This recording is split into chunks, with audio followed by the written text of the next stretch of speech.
அனைவருக்கும் வணக்கம். ஆடி மாதம் அம்மனுக்கு உகந்த மாதம் அப்படின்னே சொல்லலாம். இந்த ஆடி மாதத்தில் 12 ராசிக்காரர்களின் வாழ்க்கையில் எப்படிப்பட்ட ஒரு மாற்றம் ஏற்பட போகிறது அப்படிங்கிறத பற்றி முழுமையாக தெரிஞ்சுக்கலாம். இந்த வீடியோ ரொம்பவே பயனுள்ளதாக இருக்கும். அதனால் வீடியோவை கடைசி வரைக்கும் ஸ்கிப் பண்ணாமல் பாருங்கள். இது வரைக்கும் நம்ம சேனலை நீங்கள் இன்னும் சப்ஸ்கிரைப் பண்ணலைன்னா மறக்காமல் சப்ஸ்கிரைப் பண்ணிவிடுங்க. வாங்க வீடியோக்குள்ளே போகலாம்.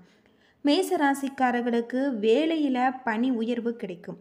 புதிய ஆண்டின் தொடக்கம் உங்களுக்கு மிகப்பெரிய ஒரு மாற்றம். சம்பளம் உயர்வு கிடைக்கும். கூடுதல் வருமானத்தை நன்றாக முதலீடு செய்வது நல்லது. உடல்நல பிரச்சனைகள் வரும். உங்களுக்கு பொருளாதார ரீதியான மாற்றத்தை இந்த ஆண்டு கொடுக்கக்கூடியதாக இருக்குது. நீங்கள் இத்தனை காலம் கடுமையான கடனில் இருந்திருப்பீங்க. கடுமையான பொருளாதார நிலையில் மாற்றியிருப்பீங்க. உங்களுக்கு இதற்கான தீர்வு கிடைக்கக்கூடிய ஒரு காலகட்டமாக அமைஞ்சிருக்கு. இனி இந்த பிரச்சனை உங்களுக்கு இருக்காது. வாழ்க்கையில் வெற்றி கிடைக்கக்கூடியதாக சொல்லப்படுது. ரிஷபராசிக்காரர்களுக்கு ஆண் என்றால் எதையும் யோசிக்காமல் உங்கள் மனைவி பேச்சை கேட்க வேண்டும். இத்தனை காலம் நீங்கள் உங்கள் மனைவி பேச்சை கேட்காமல் இருந்திருப்பீங்க. இத்தனை காலம் கஷ்டப்பட்டதற்கு காரணமாக கூட இருக்கலாம். இனிமேல் இந்த பிரச்சனை தொடரக்கூடாது என்றால் உங்கள் இணையரின் கையில் நீங்கள் சரணடைந்து விடுங்கள். எதையும் அவசரப்பட்டு செய்ய வேண்டாம். பொறுமையாக இருப்பது உங்களுக்கு பிரச்சனைகள் வராமல் காக்கும். கஷ்டங்களின் கடைசி கட்டத்தில் நீங்கள் இருக்கிறீர்கள். கொஞ்சம் பொறுத்து கொள்வது நல்லது. மிதுன ராசிக்காரர்களுக்கு எல்லா விஷயத்திலும் பொறுப்பாக இருக்க வேண்டும். எதையும் யோசித்து செய்ய வேண்டும். ஒவ்வொரு படியும் பார்த்து பார்த்து வையுங்கள்.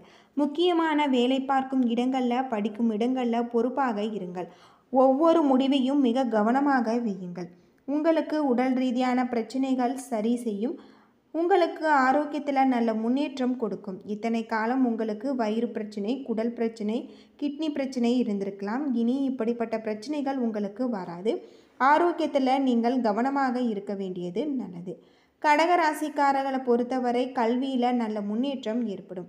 பெண்களுக்கு ஆரோக்கிய ரீதியான சில பிரச்சனைகள் வரும். திருமண வாழ்க்கையில் நிலவிய சில பிரச்சனைகள் சரியாகக்கூடியதாக இருக்குது. பிரிந்து இருந்த கணவன் உங்களுடன் சேரும் வாய்ப்பு இருக்குது. அது மட்டும் இல்லாமல் உங்களுடைய வார்த்தைகளில் கவனம் செலுத்துவது நல்லது. எதையும் யோசித்து பேசுங்கள். தேவையில்லாமல் சண்டை போடாதீங்க. சிம்ம ராசிக்காரர்களுக்கு வெளிநாட்டிற்கு செல்லக்கூடிய விரும்பும் நபர்களுக்கு இது நடக்கக்கூடிய ஒரு காலகட்டம். பொதுவாக கல்வி ரீதியாக மாற்றம் பெற வேண்டும் என்று நிறுவினால் கல்வி கூடம் செய்ய விரும்பினால் அதுவும் நடக்கும். நீங்கள் பார்த்த வேலையில் மாற்றம் ஏற்படும். நீங்கள் பணி மாறுதல் செய்ய விரும்பினால் இது உங்களுக்கு ஏற்படக்கூடியதாக இருக்குது. இடமாறுதல் செய்ய விரும்பினால் அது உங்களுக்கு மாறும். எல்லா மாற்றமும் இந்த மாதத்தில் உங்களுக்கு மிகப்பெரிய ஒரு மாற்றத்தை ஏற்படுத்தக்கூடியதாக இருக்குது. கன்னி ராசிக்காரர்களுக்கு புதிய சொத்துக்கள் வாங்கும் வாய்ப்புகள் வரும். அது மட்டும் இல்லாமல் நிலம், வீடு வாங்கக்கூடிய யோகம், தங்கம் வாங்கலாம். குடும்பத்தில் நிலவிய பெண்களுக்கு மிகப்பெரிய ஒரு மாற்றம் ஏற்படும். அப்பா மகனுக்கிடையான உறவு சரியாகும். பெண்களின் வாழ்க்கையில் நிலவிய பிரச்சனைகளில் சரியாகக்கூடியதாக இருக்குது. விவாகரத்து வரை சென்ற உங்களின் பெற்றோர் கூட சேரக்கூடிய ஒரு வாய்ப்பு. நீண்ட காலம் போகாமல் இருந்த, பேசாமல் இருந்த உறவுகள் உங்களுக்கு வந்து சேரக்கூடிய ஒரு காலமாக அமைஞ்சிருக்கு. துலாம் ராசிக்காரர்களுக்கு எதிலும் அலட்சியம் வேண்டாம். அடுத்த 15 நாட்களை கடந்து விடுங்கள். இந்த குரு பயிற்சி சேர்ந்து உங்களுக்கு நல்ல பலன்களை கொடுக்கும். தொட்டதெல்லாம் உங்களுக்கு தடங்கள் இருக்கும் என்றாலும் எந்த காரியம் நடக்காமல் போகாது. கொஞ்சம் கஷ்டப்பட்டு முன்னேறினால் கண்டிப்பாக அந்த காரியம் உங்களுக்கு நடக்கும். எதுவும் நல்லதே என்று நினைத்து கொண்டு நீங்கள் இறை வழிபாட்டில் ஈடுபடுங்கள். அடுத்ததாக விருச்சிக ராசிக்காரர்களுக்கு காசு எவ்வளவு வந்தாலும் பணம் கையில் இருக்காது. வருகின்ற பணம் எல்லாம் செலவிற்கே போதுமானதாக இருக்கும். இதை சமாளித்து நீங்கள் சுப செலவுகளை செய்யலாம். உங்களின் சேர்க்கையில் கவனம் தேவை. யாருடன் நட்பாக இருக்கிறீர்கள் என்பதில் கவனமாக இருங்கள். கூடா சேர்க்கை பல பிரச்சனைகளையும் ஆபத்துகளையும் ஏற்படுத்தும். தனுசு ராசிக்காரர்களுக்கு எதிர்பாராத இடங்களில் இருந்து வந்த எல்லா பணமும் வரும். முக்கியமாக இந்த புதிய நிதியாண்டில் வருமானம் புதிய உச்சத்தை தொடும். பணத்தை நல்ல இடங்களில் முதலீடு செய்ய வேண்டும். வேலையில், படிப்பில் நீங்கள் அசத்த போகிறீர்கள். அரிய நிலை ஏறும் காலம்.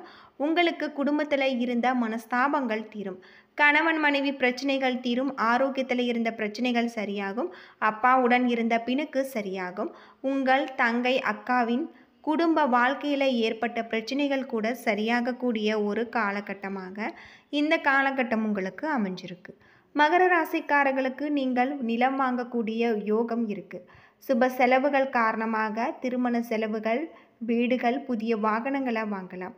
இந்த காலத்தில் குடும்பத்தாரிடம் அன்பாக இருங்கள். அவர்களிடம் சண்டை போட வேண்டாம். அம்மா அப்பாவிடம் அன்பாக இருங்கள். மனைவியிடம் கோபம் கொள்ள வேண்டாம்.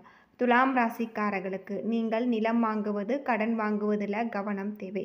குழந்தைகளுக்கு வரன் தேர்வு செய்வதில் ஜாக்கிரதையாக இருங்கள். குடும்ப உறவில் சிக்கல்கள் ஏற்படுத்தலாம். குடும்பத்தில் சண்டைகள் வரலாம். முக்கியமாக கணவன் மனைவிக்கிடையே பிரச்சனைகள் ஏற்படும். போக்குவரத்தில் நீங்கள் கவனமாக இருக்க வேண்டும். நீங்கள் வேலையில் படிப்பில் அசத்த போகிறீர்கள். அரியணையில் ஏறக்கூடிய ஒரு காலம். வேலை நிமித்தமான இடமாற்றம் ஏற்படக்கூடிய வாய்ப்பு உங்களுக்கு இருக்குது அப்படின்னே சொல்லலாம். மீனராசிக்காரர்கள் அதிகமாக கெட்ட எண்ணம் உங்களுக்கு ஏற்படக்கூடியதாக இருக்குது. நீங்கள் அதை குறைத்து கொள்வது நல்லது. இதனால் கெட்ட எண்ணம் வந்தால் உடனே மறந்து விடுங்கள். மற்றவர்கள் காலி செய்யும் கெட்ட எண்ணம் நம்மளுக்கு வேண்டாம். யாரையும் பற்றி தவறாக யாரிடமும் பேச வேண்டாம். கொஞ்சம் வாயை குறைத்து கொள்வது நல்லது. கடகராசிக்காரர்களும் யோசித்து பேச வேண்டும். திருமண உறவில் கொஞ்சம் கவனமாக இருங்கள். அவசரப்பட்டு பெண் ஆண் பார்க்க வேண்டாம். மன வாழ்க்கையை யோசித்து முடிவு எடுங்கள். முக்கியமாக ஏற்கனவே திருமணமானவர்கள் திருமண உறவில் பிரச்சனைகள் வரலாம். நீங்கள் பார்த்து கொண்டு எச்சரிக்கையாக இருப்பது உங்களுக்கு மிகப்பெரிய ஒரு நல்ல வாழ்க்கையாக அமைஞ்சிருக்கு அப்படின்னே சொல்லப்படுது. பொதுவாக இந்த ஆடி மாதத்தில் நீங்கள் இறை வழிபாட்டை மேற்கொள்வது உங்களுக்கு மிகப்பெரிய ஒரு மாற்றத்தை ஏற்படுத்தி தரக்கூடியதாக இருக்குது அப்படின்னே சொல்லலாம். ஆடி மாதத்தில் இறை வழிபாட்டை மேற்கொண்டு வந்தீங்கன்னா இந்த 12 ராசிக்காரர்களின் வாழ்க்கையில் இருக்கக்கூடிய பிரச்சனைகளுக்கு கட்டாயம் ஒரு தீர்வு கிடைக்கும் அப்படின்னு சொல்லப்படுது. ஆடி மாதம் அம்மன் வழிபாட்டுக்கு உரிய மாதம். இந்த மாதத்தில் இறை வழிபாட்டை முழு மனதோடு செய்து வர உங்களுடைய வாழ்க்கையில் பிரச்சனைகள் இருக்காது. வெள்ளிக்கிழமை செவ்வாய்க்கிழமை நாட்களில் நீங்கள் அம்மன் வழிபாட்டை மேற்கொண்டு வாருங்கள். அனைத்து விதமான பிரச்சனைகளும் தீரக்கூடிய ஒரு முக்கியமான ஒரு காலமாக இந்த ஆடி மாதம் உங்களுக்கு சொல்லப்படுது. பொதுவாக ஆடி மாதத்தில் அம்மனுக்கு கூழ் காய்ச்சுவது மிகவும் முக்கியமான ஒன்று. உங்களால் முடிந்த பொருட்களை நீங்கள் அம்மனுக்காக செய்து ஆடி மாதத்தில் நீங்கள் பூஜை செய்து வழிபட்டு வர கட்டாயம் உங்களுக்கு அம்மனின் அருள் கிடைக்கும் அப்படின்னு சொல்லப்படுது. ஆடி மாதத்தில் பிறந்தவர்கள் கொஞ்சம் சுட்டித்தனமாக இருக்கக்கூடியவர்கள். இந்த உலகில் எத்தனையோ விதமான மனிதர்கள் இருந்தாலும் அவர்கள் ஒரே குணம் தோற்றத்துடன் இருப்பதில்லை. ஒவ்வொருவருமே ஒவ்வொரு விஷயத்தில் மாறுபட்டு இருப்பாங்க. இதில் ஒவ்வொரு மாதம் ஒரு குறிப்பிட்ட தேதியில் பிறந்தவர்களுக்கு பொதுவான குணம் எப்படி இருக்கும் அப்படிங்கிறத பொறுத்து தான் அவர்களுடைய வாழ்க்கை இருக்கும். பொதுவாக ஆடி மாதம் சுபகாரியம் செய்வதற்கு ஏற்ற மாதம் இல்லை. ஆடி மாதத்தில் ஆண் குழந்தை பிறந்தால் ஆட்டி படைக்கும் என்பாங்க. இதனால் முந்தைய மாதமே அறுவை சிகிச்சை செய்து குழந்தை பிறக்க செய்யும் சூழல் உருவாகிவிட்டது. ஜோதிட ரீதியாக சூரியன் தந்தைக்கு உரியவர். கடக ராசியில் சஞ்சரிக்கும் போது குழந்தை பிறந்தால் அது ஆகாது என்று சொல்வாங்க. அது மட்டும் இல்லாமல் மாதங்களில் ஒவ்வொரு மாதத்திற்கும் ஒரு தனி சிறப்பு உண்டு. சூரியன் 12 ராசிகளில் பயணிப்பதை பொறுத்து மாதங்கள் கணக்கிடப்படுது. அப்படி சூரிய பகவான் கடக ராசியில் பயணிக்கும் காலம் ஆடி மாதமாக இருக்குது.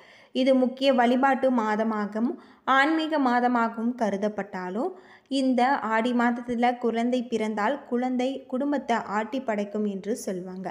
பல விதமான கஷ்டங்கள் குடும்பத்திற்கு வந்து சேரும். இப்படி அனைவரும் பயப்படும் ஆடி மாதத்தில் பிறந்த குழந்தைகளின் குணம் எப்படி இருக்கும் அப்படிங்கிறத பற்றியும் தெரிஞ்சுக்கலாம். பொதுவாக ஆடி மாதத்தில் குழந்தை மிகவும் சுட்டித்தனம் செய்யும் குறும்புக்கார குழந்தையாக இருக்கும். இளமை காலத்தில் சுட்டித்தனத்தால் பல விதமான சேட்டைகள் செய்து இதனால் பிரச்சனைகளை சிக்கிக்கொள்ள வாய்ப்பு இருக்குது. ஆடி மாதத்தில் பிறந்த குழந்தைகள் தனித்துவமான ஒரு குணமும் உண்டு. எப்படிப்பட்ட பிரச்சனைகள் வந்தாலும் அதை தாங்கிக் கொண்டு அதிலிருந்து வெளியே வரும் தன்மை இவர்களுக்கு உண்டு. பிரச்சனைகளில் சிக்கி கொண்டாலும் அதிலிருந்து வெளியே வரும் சூட்சுமமும் தெரிந்தவர்கள். அது மட்டும் இல்லாமல் ஆடி மாதத்தில் பிறந்தவர்கள் பல வழக்குகளில் சிக்கிக்கொண்டு பிறகு அதிலிருந்து வெற்றி பெற்று வெளியே வருவதற்கான விஷயமும் தெரிந்தவர்கள். அனைத்து விஷயங்களிலும் அவசரப்பட்டு கொஞ்சம் யோசிக்காமல் உடனடியே முடிவு எடுப்பது தோன்றும். ஏனே நண்பர்களே, இந்த வீடியோ உங்களுக்கு பயனுள்ள தகவலை தந்திருக்கும்னு நினைக்கிறேன். வீடியோ பிடிச்சிருந்தால் லைக் பண்ணுங்கள், ஷேர் பண்ணுங்கள், கமெண்ட் பண்ணுங்கள். இது போல் தகவலை தெரிஞ்சுக்க நம்ம சேனலை மறக்காமல் சப்ஸ்கிரைப் பண்ணுங்கள். நன்றி நண்பர்களே.